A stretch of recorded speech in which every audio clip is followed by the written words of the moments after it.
What's up, folks? I might lose some subscribers over this one.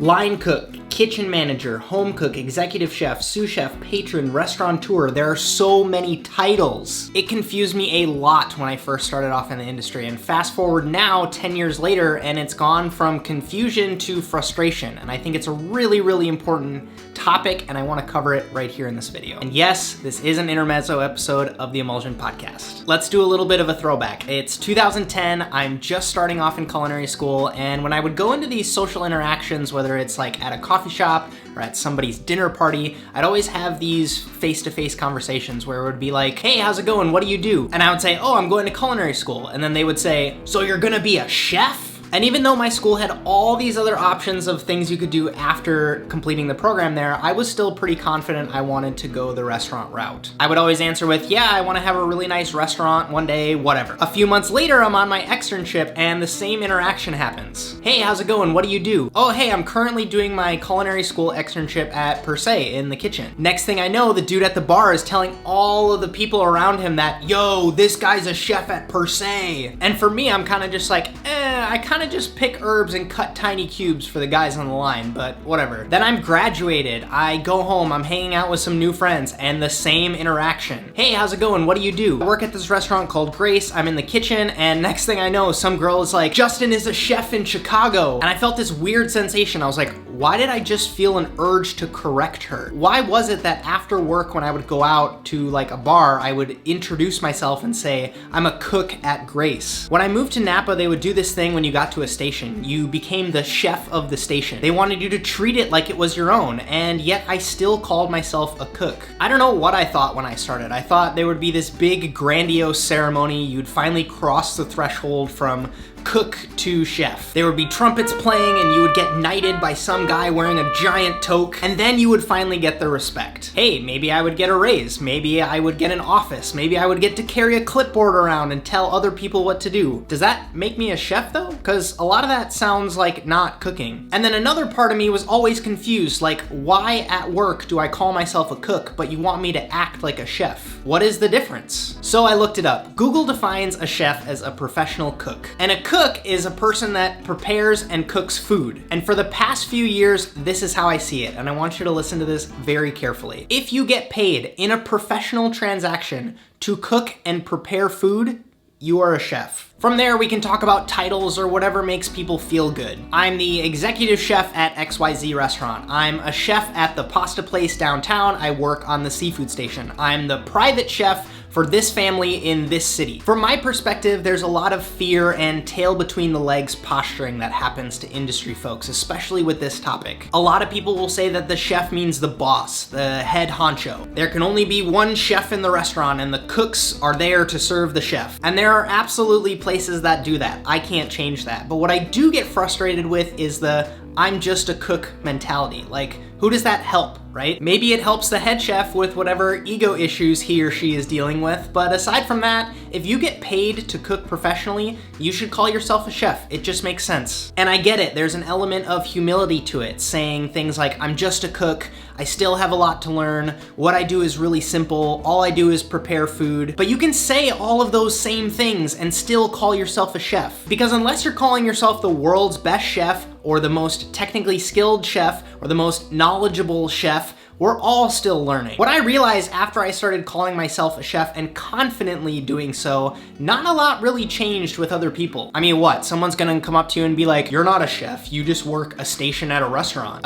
Yeah, dude, that's what chefs do, work in restaurants. Because it's so easy to hide behind, I'm just a cook, I don't have any accountability, that's the head chef's job. When in reality, the executive chef or the owner wants you to be accountable AF so that the entire machine runs smoothly. Think of it like this. It's the difference between a noun and a verb. The difference between a creative and creating. You can put the word creative in your Instagram bio, like I'm a creative, but then the question becomes, what are you creating? I think the same is true for us. You can put the word chef on your resume, but what are you cooking? Are you a pleasure to work with, or are you a dickhead who can't get along with other people? What kinds of stories are you telling? What gets you excited about food? Answers to these questions are so much more important to you and your career than spending time diminishing your profession passion, the thing that you do for countless hours a week. I think there's a lot to be said about the self-talk that we have with ourselves. Try it going forward. When you introduce yourself, I want you to say it. Say, hey, my name's Justin. I'm a chef at whatever restaurant you work at. When you meet someone on the bus and they ask you what you do, say it. Say, I'm a chef. Say it. Put it in your Instagram bio for all I care. Say chef. I think you'd be surprised what changes happen internally when you stop pandering to these people who aren't really doing you any good anyways. And hey, if you manage a kitchen, if you're front of house in a restaurant, every single person that works in the kitchen with you professionally is a chef. Not in the passive-aggressive, yes chef kind of way, it's just that what they do justifies the job title. I think about other industries. If I doodle on my notebook at the coffee shop while I'm writing notes for the Emulsion podcast, I'm a doodler. If I get paid to draw for companies, then that makes me a graphic designer, even though at a certain level, I'm essentially doing the same thing. There are literally thousands of people that call themselves graphic designers. Why? Because you can't get a job with doodler on your resume. When you put graphic designer first, then the question becomes, what caliber of graphic designer are you? What can I expect from you if I hire you? When I first started off doing video, I wasn't calling myself a videographer. I was making videos for myself,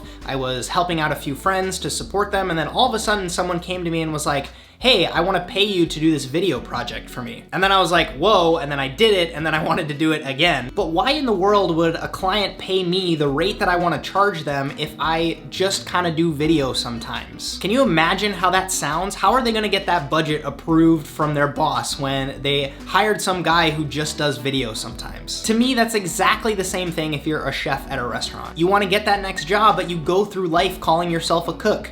How am I supposed to take you seriously if you don't take yourself seriously? I also feel like I should bring it up because it is a real thing. There are those people who spend a couple of months working somewhere or go through a really short culinary program and overinflate how they present themselves.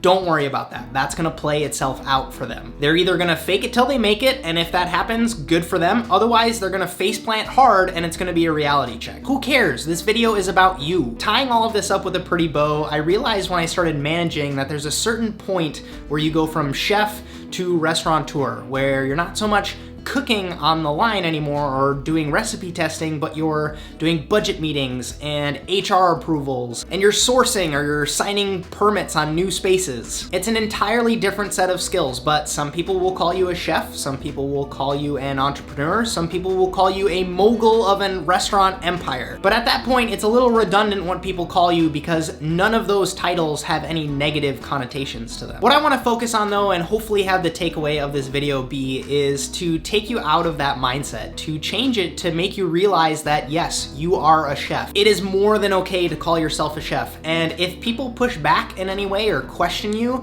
maybe there's some weird insecurity with them. Why don't they like that you call yourself a chef? I think that's a fascinating other topic. As I said in the beginning of this video, it's a very controversial topic. I would love to continue the conversation down low in the comments. Do you agree, disagree? This is absolutely all my opinion, and it's all based on the fact that I want you to win. And over the years, I've realized how damaging that underconfident self-talk can be. I really appreciate your attention on this one. My name is Justin Khanna. Have a good one.